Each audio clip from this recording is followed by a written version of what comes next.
Good morning, guys. Lawson here. What is going on? Day 4 of our little camping expedition with John B here. Right now behind me you can see the camp hammock I slept in last night. That is the tent that Bryant and John slept in last night, and there is the 4Runner that we've been hiking up in the mountains with. Funny enough, John and Bryant said last night they thought about waking me up because I was getting absolutely dumped on by rain, and I apparently just completely slept through it, and they could hear me snoring over the rain. And I woke up fine and dry. The hammock kept me nice and dry. It has a flap that folds over, so we were in the clear.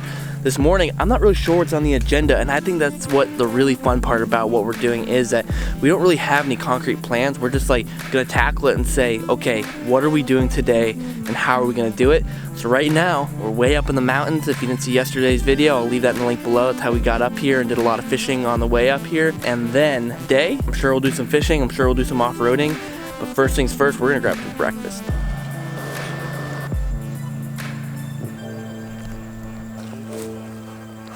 All right, breakfast this morning is some steel cut oatmeal that JB was nice enough to cook up for us. He actually did a whole entire video about cooking the oatmeal and cooking on the stove, and I'll leave that link in the description if you want to check it out. Pretty cool. The gadget he's using is what was called a rocket stove, right?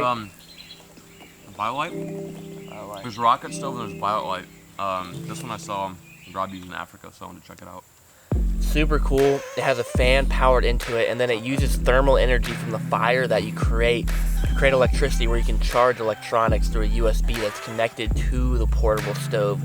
Super cool. Anyways, eating some oatmeal, not like a super luxurious meal, but definitely gonna give us a lot of energy for today, and it will fill us up nicely. And honestly, just being able to eat at all or eat anything out here is a blessing when you're out here just kind of camping in the woods. We've been running low on food. We've been going through all of like the meat and different things we bought, so now we're using more like dry goods, oatmeal, MREs and stuff like that. But this is just what we need to get the morning kicked off. Thanks, Lawson. John and I are like tripping right now because Bryant has found, how many ticks? Like 8 on you? Bryant has found 8 ticks on him this morning, and John and I haven't found any. And so we feel like we're tripping out and we're just missing them and don't see them, and he's just covered in them, like they're hiding where we can't see them, but we've checked for them. And that's something too that Bryant made a good point. It's like when you're out here in the middle of nowhere, you gotta check for ticks, you gotta check your junk, you gotta check places you can't look and find them, you gotta make sure you don't got no ticks on you. Check your junk, always, kids. PSA from John. PSA, check your junk. We are on the move.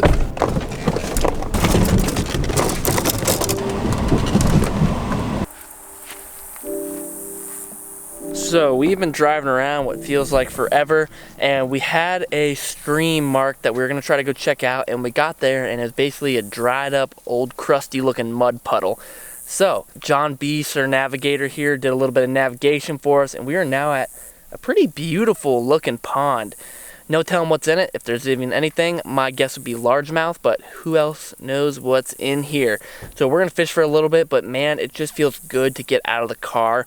I was having one of those moments where I'm not getting motion sick, but you just get so antsy being stuck up in a car and a vehicle bouncing around. It's like, let me out. I wanna explore. We're in such a beautiful place. I wanna be doing things. And here we are, we're doing it. All right, got this beautiful pond in front of us, and if you can see, there's a lot of like little grass and stuff right along the bank. So just for sake of it, gonna work a frog because it seems fun around the bank, and then I'll probably switch over to something more like swim jig or fluke or something like that. But figured it could be fun to just pop a little froggy right down the bank here.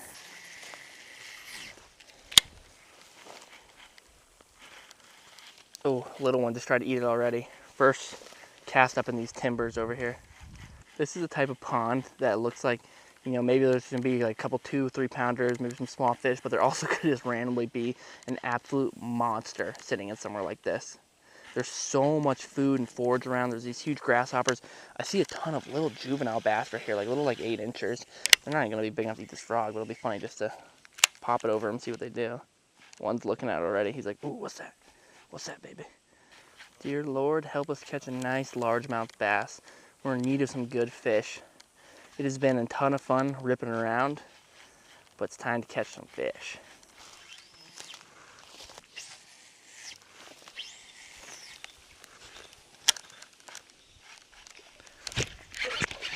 There's one. Oh, he just popped off. He was so up in those woods, dude. Yeah, he's like 14 inches probably. That was cool. Just dropped it right on the edge of those broken down logs right there, and he whacked it.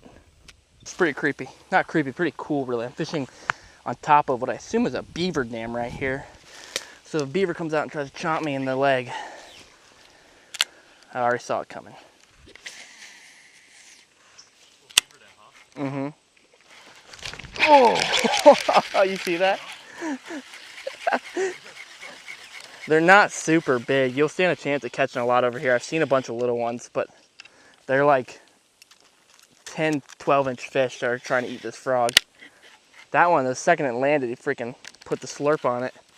Alrighty, just re-rigged. I'm actually throwing a spinning rod now. I'm throwing a little shaky head here. I believe this is a little Guggen Baits worm I got on here. Just found it in John's car. I'm gonna throw a shaky head around some of these tree stumps and just try something a little slow and different. I got a few blowups in the frog, which is pretty awesome to be honest, but we'll see if anything wants to eat the old shaker head. Well, Little Luck has decided to join me on my fishing mission I'm doing right now. She's following me around. We're trying to get her to stay in the shade over there, but she just said, nope, I'm coming with you, and she's just falling right behind my coattails right now. So we'll bring her with.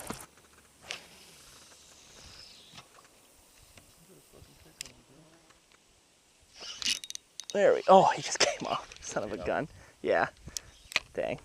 Just so slightly picked it up. I thought I was stuck when I left it over.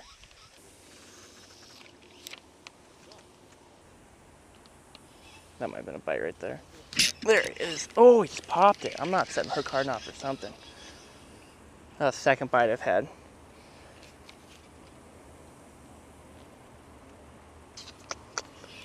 Unexcusable. Can't be missing fish.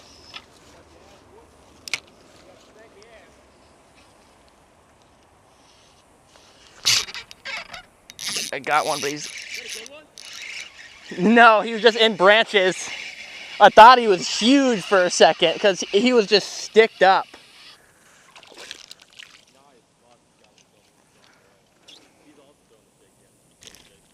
Oh, you put a shake head on? What's that? You put a shaky head on? Yeah. Oh, you chump. Hey, that's my shaky head though. I'm just sure this is your shaky head and your worm. If I wanted to be a dong head, I would go over there and grab that shaky head from you. I'm giving John crap because he saw me throwing a shaky head, so he went over and put one on. And, and then he's like, well, that's my shaky head and my worm, so if I wanted to, I could just take it from you. All right, he tore that up pretty bad, so I'm gonna just rip this off and keep fishing because I didn't bring a worm to the side of the pond with me. I don't feel like walking all the way back over. I thought that was a toad at first because he was wrapped around a branch when I set the hook. I've not bass fished in a long time, so this is just very cathartic and fun. And it's really just, you can't beat these type of views like this.